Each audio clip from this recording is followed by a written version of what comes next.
പാവിത്രത്തിന്റെ ഒരു അപ്കമിങ് എപ്പിസോഡിലേക്ക് എല്ലാവർക്കും സ്വാഗതം. വേദ ഉറങ്ങാനായി റൂമിലേക്ക് വരുന്ന സമയത്ത് വിക്രം തിരിഞ്ഞു കിടക്കുന്നത് കണ്ട് വിക്രമിനെ തട്ടിക്കൊണ്ട് വിളിക്കുന്നുണ്ട് വേദ. വിക്രം എഴുന്നേൽക്ക് വിക്രം, എനിക്ക് നിന്നോടൊരു കാര്യം ചോദിക്കാനുണ്ട്. ഇത് കേട്ടത് വിക്രം എഴുന്നേറ്റിരുന്ന് എന്താ വേദേ, നിനക്ക് എന്താ അറിയേണ്ടത്, ചോദിക്ക്. എനിക്കറിയാം നീ ഉറങ്ങുമെന്നല്ല, ഉറക്കം നടിച്ചു കിടക്കുകയാണെന്ന്. പിന്നെ ഞാൻ വന്നു കഴിഞ്ഞാൽ എൻ്റെ ക്വസ്റ്റ്യനുള്ള മറുപടി പറയേണ്ടി വരുമെന്ന് വിചാരിച്ചല്ലേ നീ ഉറക്കം നടിച്ചു കിടക്കുന്നത്. ഇത് കേട്ട് വിക്രം ഒന്നും മിണ്ടാതിരിക്കുന്നുണ്ട്. നീ ഇന്ന് കണ്ടില്ലേ നമ്മുടെ വീട്ടിൽ വന്ന ആ പരമുവിനെ? അവൻ്റെ മുഖത്ത് തന്നെ ഒരു കള്ള ലക്ഷണമുണ്ട്. പിന്നെ നമ്മുടെ വിഷേട്ടൻ്റെ മോളെ ആരോ കൊണ്ടുപോയതാണ്. എങ്ങനെ അവൻ്റെ കയ്യിൽ കിട്ടി? കറക്റ്റ് നമ്മുടെ വീട്ടിൽ തന്നെ നമ്മുടെ മോളാണെന്നും പറഞ്ഞ് എങ്ങനെ ഇവിടെ കൊണ്ടുവന്നു തന്നു? അതിലെന്തോ ഒരു പ്രശ്നമില്ലേ വിക്രം? ഇത് കേട്ട് വിക്രം പറയുന്നുണ്ട്, എന്താ വേദ, നീ ഇതെല്ലാം എന്നോട് ചോദിച്ചാൽ ഞാൻ എങ്ങനെ ഉത്തരം പറയും? അത് അവനോടല്ലേ ചോദിക്കേണ്ടത്.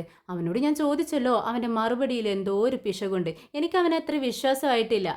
ഇത് കേട്ടെന്ന് വിക്രം പറയുന്നുണ്ട്, വേദ അവൻ നമ്മുടെ മോളോട് ചോദിച്ചു കാണും. മോളുള്ള സ്ഥലം അവൾക്ക് അറിയാമല്ലോ, അവൾ ബുദ്ധിയുള്ള കുട്ടിയല്ലേ, അവൾ വീടും സ്ഥലമൊക്കെ പറഞ്ഞു കൊടുത്തിട്ടുണ്ടാവും. അങ്ങനെയായിരിക്കും ഇവിടെ എത്തിയതെന്ന് വിക്രം തട്ടിമുട്ടിക്കൊണ്ട് പറയുന്നുണ്ട്. എങ്ങനെയെങ്കിലും വേദയെ വിശ്വസിപ്പിക്കണമല്ലോ.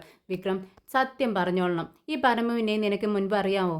ഉടനെ വിക്രം ഒന്ന് ഞെട്ടുന്നുണ്ട്. എന്നാലും മുഖഭാവത്തിൽ കുറച്ച് പ്രശ്നമൊന്നുമില്ലാത്ത രീതിയിൽ അഭിനയിച്ചുകൊണ്ട് പറയുന്നുണ്ട്, ഇല്ല വേദേ, എനിക്കൊന്നും അറിയത്തില്ല, ഞാൻ അവനെ ആദ്യമായിട്ടാണ് കാണുന്നത്, എനിക്ക് അവനെ അറിയില്ലെന്ന് പറയുകയാണ്. ഇത് വേദയ്ക്ക് വിശ്വാസമാവുന്നില്ല. വേദ ബുദ്ധിയുള്ള സ്ത്രീയല്ലേ, അതുകൊണ്ട് തന്നെ പറയുന്നുണ്ട്, വിക്രം നീ, എനിക്ക് വളരെ സംശയമുണ്ട് നിന്നെ.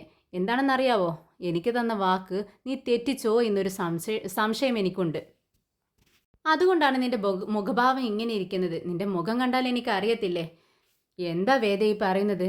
ഞാൻ സത്യമാ പറയുന്നത്. ഇനി എങ്ങനെ ഞാൻ നിന്നെ ബോധ്യപ്പെടുത്തും? നീ തന്നെ പറയാം, ഞാൻ എന്താണ് ചെയ്യേണ്ടത്? നീ പറയുന്നത് പോലെ ഞാൻ ചെയ്യാം എന്ന് പറയാണ്. ഇത് കേട്ട് വേദ കുറച്ച് സമാധാനത്തോടെ അവൻ്റെ അരികിലിരിക്കുന്നുണ്ട്. എന്നിട്ട് പറയുന്നുണ്ട്, ഇല്ല, എൻ്റെ സംശയം പേടി കൊണ്ട് ഞാൻ പറയുന്നതാ. ശരി, നീ കിടന്നുറങ്ങിക്കോ. നിനക്ക് അതിരാവിലെ നീച്ച് ചെന്നൈക്ക് പോകേണ്ടതല്ലേ. പിന്നെ എനിക്കും അത്യാവശ്യം ചില വർക്കുകളൊക്കെ രാവിലെ എഴുന്നേറ്റ് പാട് ചെയ്യാനുണ്ട്. നമുക്ക് ഉറങ്ങാം എന്നും പറഞ്ഞുകൊണ്ട് രണ്ടുപേരും ഉറങ്ങാനായി കിടക്കുന്നുണ്ട്. എന്നാൽ വിക്രമിന് ഉറക്കം വരുന്നില്ല. വേദ ചോദിച്ച ചോദ്യങ്ങളെല്ലാം ന്യായമുള്ളതാണ്. എന്നാൽ താൻ പറഞ്ഞ മറുപടികളെല്ലാം കള്ളമാണെന്ന് വിക്രമിന് നന്നായിട്ട് അറിയാം. നേരം വെളുത്തതും വേദയുടെ ജോലികളെല്ലാം ചെയ്തുകൊണ്ടിരിക്കുന്നുണ്ട്. നമ്മുടെ ശ്രീജയാണെങ്കിൽ കമലാമയെ കിച്ചണിൽ സഹായിച്ചുകൊണ്ടിരിക്കുക. എന്നാൽ നന്ദിനിയും വിനയനും ഇരുന്നിട്ട് 4-5 സവാള ഇരുന്ന് തോല് കളയുന്നുണ്ട്. സവാളയുടെ തൊലി കളയുന്നതിനോടൊപ്പം നന്ദിനി ഇനി കരയുന്നുണ്ട്. കണ്ണിൽ നിന്ന് തുരുതുരാ വെള്ളം വരികയാണ്. അതിനോടൊപ്പം പറയുന്നുണ്ട്, ഹോ എന്തൊരു നീറ്റമാണ്, എനിക്ക് സഹിക്കാൻ പറ്റുന്നില്ല വിനയേട്ടാ. ഇത് ചേച്ചിക്ക് ചെയ്തുകൂടെ, എന്തിനാ എൻ്റെ കയ്യിൽ തന്നിരിക്കുന്നത് എന്നൊക്കെ ഇങ്ങനെ പറയുന്നുണ്ട്. നന്ദിനിയാണെങ്കിൽ ശ്രീജയാണെങ്കിൽ പെട്ടെന്ന് തൻ്റെ ജോലിയെല്ലാം കഴിച്ച് തയ്ക്കാനിരിക്കുകയാണ്. ഇത് കണ്ടിട്ട് നന്ദിനി ചോദിക്കുന്നുണ്ട്, ചേച്ചിയുടെ ജോലി കഴിഞ്ഞില്ലേ? ഈ സവാള കൂടി ചേച്ചിക്ക് അങ്ങ് തൊലി കളഞ്ഞ് അരിഞ്ഞു വെച്ചൂടെ, എന്തിനാ എൻ്റെ കയ്യിൽ തന്നിരിക്കുന്നത് എന്ന് ചോദിക്കുമ്പോൾ കമലാമ്മയ്ക്ക് അത് പിടിക്കുന്നില്ല. അതെ നന്ദിനി, ശ്രീജ കണ്ടില്ലേ എത്രമാത്രം ജോലികൾ കഴിഞ്ഞ് അവളുടെ പണിക്ക് പോകുന്നത്. നീയോ എഴുന്നേറ്റ് 4 സവാളയുടെ മുകളിലിരിക്കുന്നു തൊലി കളയാണെന്നും പറഞ്ഞിട്ട്. പെട്ടെന്ന് അതിങ്ങ് ചെയ്തേക്കണം എന്ന് പറയാണ്. ഇതിനിടയിലാണ് വിഷത്തിൻ്റെ മോള് വന്ന് മാഷിനോടൊരു സംശയം ചോദിക്കുന്നത്. മുത്തശ്ശ എന്താ ഈ റൗഡി എന്ന് പറഞ്ഞാൽ എന്ന് ചോദിക്കാൻ. ഉടനെ തന്നെ അതിനുള്ള മറുപടി പറയുന്നത് നമ്മുടെ നന്ദിനിയാണ്. നന്ദിനിയുടെ നാക്കിനാണെങ്കിൽ എല്ലില്ലല്ലോ. നന്ദിനി പറയുന്നുണ്ട്, അതേ ഈ അടിപിടിയൊക്കെ ചെയ്ത് ജീവിക്കുന്ന ആളുകളെയാണ് റൗഡി എന്ന് പറയുന്നത്. അപ്പോഴേക്കും തക്ക സമയത്ത് നമ്മുടെ വിക്രം റൂമിൽ നിന്ന് ഇറങ്ങി വരുവാണ്. വേദയോട് എന്തോ പറയാനായിട്ട് വരുന്ന വരവാണ്. വിക്രമിനെ കണ്ടതും നന്ദിനി പറയുന്നുണ്ട്, അതെ നിന്റെ ചെറിയച്ഛനെയില്ലേ, ചെറിയച്ഛനൊരു റൗഡിയാണെന്ന് പറയാണ്. ഇത് കേട്ടതും എല്ലാവരും ഞെട്ടിയിരിക്കുകയാണ്. മുൻപാണ് ഇത് കേട്ടിരുന്നെങ്കിൽ ആർക്കും ഒരു മുഖഭാവം പോലും ഉണ്ടാവില്ലായിരുന്നു, അത് ശ്രദ്ധിക്കുക പോലും ഇല്ല. പക്ഷേ വിക്രം ഇപ്പോൾ നന്നായി ജീവിക്കാൻ തുടങ്ങിയത് കൊണ്ട് തന്നെ ഇത് കേട്ടതും എല്ലാവർക്കും ആകെ വിഷമാവുകയാണ്. ഉടനെ തന്നെ ശ്രീജ നമ്മുടെ വേദ പറയുന്നുണ്ട്, നന്ദിനി ചേച്ചി മിണ്ടാതിരുന്നോളണം, ആവശ്യമില്ലാത്ത കാര്യങ്ങൾ സംസാരിക്കരുത്.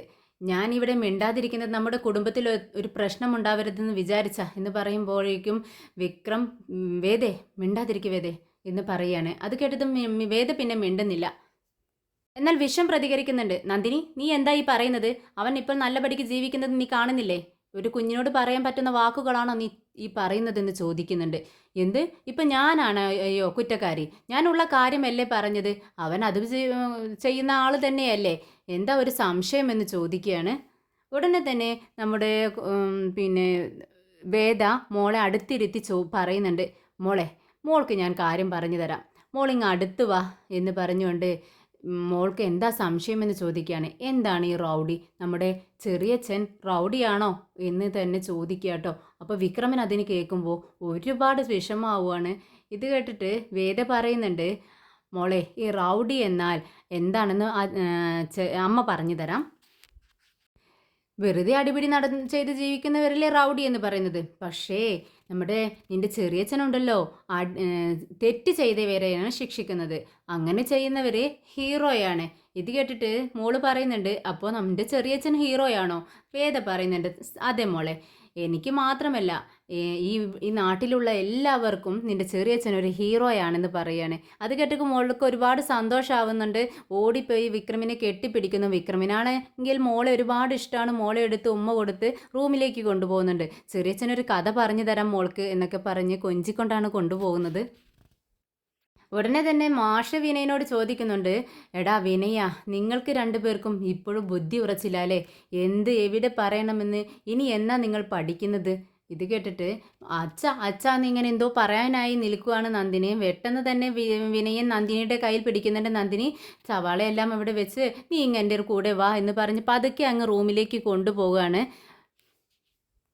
പെട്ടെന്ന് മാഷ് കമലത്തോട് പറയുന്നുണ്ട്, എന്താ കമലം ഇവരിങ്ങനെയായി പോയത്? ഉടനെ തന്നെ കമലാമ്മ പറയുന്നുണ്ട്, അവർക്ക് ബുദ്ധിയും വിവേകവും ഒക്കെ കൂടിപ്പോയതിൻ്റെ പ്രശ്നമാണ്. ഇവരെന്നും ഇങ്ങനെ തന്നെയല്ലേ? ഇവരെ മാറ്റിയെടുക്കാൻ ആരെ കൊണ്ടും പറ്റത്തില്ല. ഓരോ ജന്മം എന്ന് പറഞ്ഞ് മാഷ് താടിക്ക് കൈ കൊടുത്തുകൊണ്ടിരിക്കുന്നുണ്ട്. അതിനിടയിൽ മാഷ് പറയുന്നുണ്ട്, അതെ കണ്ടില്ലേ കമലം, നമ്മുടെ വിക്രമിനെ ഞാനും നീയും ഈ നാട്ടുകാർ എല്ലാവരും അവനെ നന്നാക്കാൻ വേണ്ടി ഒരുപാട് ശ്രമിച്ചു. പക്ഷേ ആർക്കെങ്കിലും പറ്റിയോ? ഇല്ല. പക്ഷേ ആ മോളുണ്ടല്ലോ വേദ, അവൾ വന്നതിന് ശേഷം അവൻ നന്നായി തുടങ്ങി. എങ്ങനെയാണ് ഈ പെൺകുട്ടികൾക്ക് ആൺകുട്ടികളെ മാറ്റിയെടുക്കാനുള്ള ഒരു കഴിവുണ്ടെന്നൊക്കെ പറയുന്നത് കേട്ടിട്ടുണ്ട്. പക്ഷെ എന്തായാലും ആ കഴിവ് നമ്മുടെ വേദമോൾക്കുണ്ട്. അതുകൊണ്ടല്ലേ അവൾ പറയുന്നത് പോലെ അവൻ അനുസരിച്ച് ജീവിക്കുന്നത്. എന്തായാലും അവർ നന്നായി വരട്ടെ. അവനിനി നന്നായി വരുമെന്ന് എനിക്കൊരു ആഗ്രഹമൊക്കെയുമുണ്ട്, വിശ്വാസവുമുണ്ടെന്ന് മാഷ് പറയുന്നുണ്ട്. ഇത് കേട്ടിട്ട് കമലാമ്മയ്ക്ക് സന്തോഷമാവുന്നുണ്ട്. ശ്രീനിവാസൻ സാറും വിക്രമും ഒറ്റക്കെട്ടായി നിൽക്കുന്ന സമയത്ത് നാട്ടിലധികം അതിക്രമങ്ങളൊന്നും നടന്നിരുന്നില്ല. എന്നാൽ ഇവർ രണ്ടുപേരും പിരിഞ്ഞു എന്നുള്ള വാർത്ത കേട്ടതും എല്ലാ പ്രശ്നങ്ങൾക്കും തുടക്കം കുറിക്കുകയാണ്. നമ്മുടെ പരമവും സേട്ടും ചേർന്ന് മയക്കുമരുന്നിൻ്റെ ബിസിനസ് വിപുലീകരിക്കാൻ വേണ്ടി പോകുന്നുണ്ട്. അങ്ങനെ ഒരു തീരുമാനത്തിലാണ് അവർ രണ്ടുപേരും. ഒരു ദിവസം രാവിലെ തന്നെ വർക്ക്ഷോപ്പിലേക്ക് കുറച്ച് പോലീസുകാരും നമ്മുടെ ASIയെ ചാർജ് എടുത്ത ദർശനും കൂടി വരുന്നുണ്ട്. ദർശനെ കണ്ടതും നമ്മുടെ രാജേട്ടനും അനിയൻകുട്ടനും എല്ലാം പെട്ടെന്ന് തന്നെ അടുത്തേക്ക് ചെല്ലുന്നുണ്ട്. എന്താ സാറേ എന്ന് ചോദിക്കുമ്പോൾ, ഇവിടെ വിക്രമിനെ വിളിക്കെന്ന് പറയുന്നുണ്ട് ദർശൻ. ഉടൻ തന്നെ അവർ പറയുന്നുണ്ട്, സാറേ വിക്രം ഇങ്ങോട്ടേക്ക് ഇപ്പോൾ വരാറില്ല. ആ, എനിക്കത് മനസ്സിലായി. പക്ഷേ ഞാനൊരു കേസിൻ്റെ അന്വേഷണത്തിലാണ്, അതിൻ്റെ ഭാഗമായാണ് ഇങ്ങോട്ടേക്ക് വന്നത്. എന്നിട്ട് ദർശൻ പറയുന്നുണ്ട്, ഞാൻ ഭവാനിയുടെ കൊലക്കേസ് അന്വേഷിക്കാൻ വേണ്ടിയാണ് വന്നത്. അതിൽ നിങ്ങൾക്ക് എന്തെങ്കിലും പങ്കുണ്ടോ എന്നാണ് ദർശൻ ചോദിക്കുന്നത്. ദർശൻ്റെ വാക്കുകൾ കേട്ടതും എല്ലാവരും ഒന്ന് ഞെട്ടുന്നുണ്ട്. അവർ പരസ്പരം നോക്കുന്നുണ്ട്. ഉടനെ തന്നെ രാജേട്ടൻ പറയുന്നുണ്ട്, ഇല്ല സാർ, ഞങ്ങൾക്കൊന്നും അറിയില്ല. ഉടനെ തന്നെ ദർശൻ ചോദിക്കുന്നുണ്ട്, നിങ്ങൾ 4 പേരില്ലേ, ഒരുത്തനെവിടെ? അവനെ കാണാനില്ലല്ലോ. അപ്പോഴാണ് അവർ ആകെ പെട്ടുപോകുന്നത്. സത്യം പറയാതിരിക്കാൻ പറ്റത്തില്ലല്ലോ. മുന്നിൽ നിൽക്കുന്നത് പോലീസുകാരനാണ്, എങ്ങനെയും കണ്ടുപിടിക്കും. അതുകൊണ്ട് തന്നെ രാജേട്ടൻ ഉള്ള കാര്യം അങ്ങ് പറയുന്നുണ്ട്.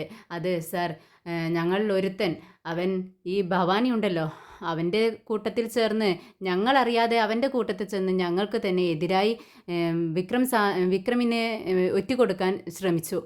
അത് വിക്രം അറിഞ്ഞു. അപ്പോൾ അവൻ ഇവിടെ നിന്നും നാട് വിട്ടു. വിക്രമിനെങ്ങാനും ദേഷ്യം വന്ന് അവനെ വഴക്ക് പറഞ്ഞാലോ എന്ന് ഉദ്ദേശിച്ചാണ് അവനെ പെട്ടെന്ന് ഇവിടെ നിന്നും പോയതെന്ന് പറയുകയാണ്. ഇത് കേട്ടിട്ട് ദർശൻ ചോദിക്കുന്നുണ്ട്, അത് വിക്രം വഴക്ക് പറയുമെന്ന് പേടിച്ചിട്ടാണോ അതോ വിക്രം ഉപദ്രവിക്കുമെന്ന് പേടിച്ചിട്ടാണോ അവൻ പോയതെന്ന് ചോദിക്കുമ്പോൾ അവർക്കൊന്നും പറയാനില്ല. ആ, എന്തായാലും ഞാൻ കണ്ടുപിടിച്ചോളാം. എല്ലാം ഞാൻ ഈ കേസിൽ ആഴത്തിലിറങ്ങി തന്നെ ഞാൻ വിചാരണ ചെയ്യുന്നുണ്ട്. എല്ലാവരെയും ഞാൻ ഇനിയും കാണാൻ വരും. കേട്ടല്ലോ എന്നും പറഞ്ഞുകൊണ്ട് ഒരു താക്കീത് കൊടുത്തുകൊണ്ടാണ് അവിടെ നിന്നും ഇറങ്ങുന്നത്. എന്നാൽ അനിയൻകുട്ടൻ പറയുന്നുണ്ട്, രാജേട്ടാ, ഈ ദർശൻ സാറ് വക്കീലായിരിക്കുന്ന സമയത്ത് നല്ലവനായിരുന്നു. പോലീസ് വേഷം ധരിച്ചപ്പോൾ കുറച്ച് ക്രൂരനായിട്ടുണ്ടല്ലോ. അന്നൊക്കെ നമ്മുടെ വിക്രമേട്ടന് അനുകൂലമായിട്ടാണ് സംസാരിച്ചിരുന്നത്. ഇപ്പോൾ വളരെ ദേഷ്യത്തോടെയാണ് അയാൾ സംസാരിക്കുന്നത് എന്ന് പറയുന്നുണ്ട്. ഇത് കേട്ട് രാജേട്ടൻ പറയുന്നുണ്ട്, ആ എന്തായാലും നീ വിക്രമിനെ വിളിച്ച് കാര്യം പറയേ എന്ന് പറഞ്ഞുകൊണ്ട് പെട്ടെന്ന് ഫോൺ എടുക്കുന്നുണ്ട് അവർ. വിക്രമിനെ വിളിക്കുവാണ്. വിക്രം കോള് കണ്ടതും പെട്ടെന്ന് ഫോൺ എടുക്കുന്നുണ്ട്. എന്താ രാജേട്ടാ എന്ന് ചോദിക്കുമ്പോൾ, വിക്രം ഇവിടെ ദർശൻ സാർ വന്നിട്ടുണ്ടായിരുന്നു. നിന്നെ അന്വേഷിച്ചു. ഭവാനിയുടെ കൊലക്കേസ് അന്വേഷിക്കാൻ വേണ്ടിയാണ് അദ്ദേഹം ഇവിടെ വന്നത്. നിന്നെക്കുറിച്ചും എല്ലാം വളരെ വിശദമായി അന്വേഷിച്ചു. വിക്രം എന്തോ ഒരു വശപ്പിശകുള്ളതുപോലെ അദ്ദേഹത്തിൻ്റെ സംസാരത്തിൽ. നീ ഒന്ന് ശ്രദ്ധിക്കുന്നത് നല്ലതാ. അദ്ദേഹം നിന്നെയാണോ അതോ ശ്രീനിവാസൻ സാറിനെയാണോ ഉന്നം വെച്ചിരിക്കുന്നത് എന്നെനിക്കറിയില്ല. എന്തായാലും ഞാൻ നിന്നോട് കാര്യം പറയാൻ വേണ്ടി വിളിച്ചതാണ്. എന്നാൽ ശരി എന്ന് പറഞ്ഞുകൊണ്ട് ഫോൺ കട്ട് ചെയ്യുന്നുണ്ട്. എന്നാൽ ഫോൺ കട്ടാക്കിയതും വിക്രം ഇങ്ങനെ ചിന്തിക്കുന്നുണ്ട്.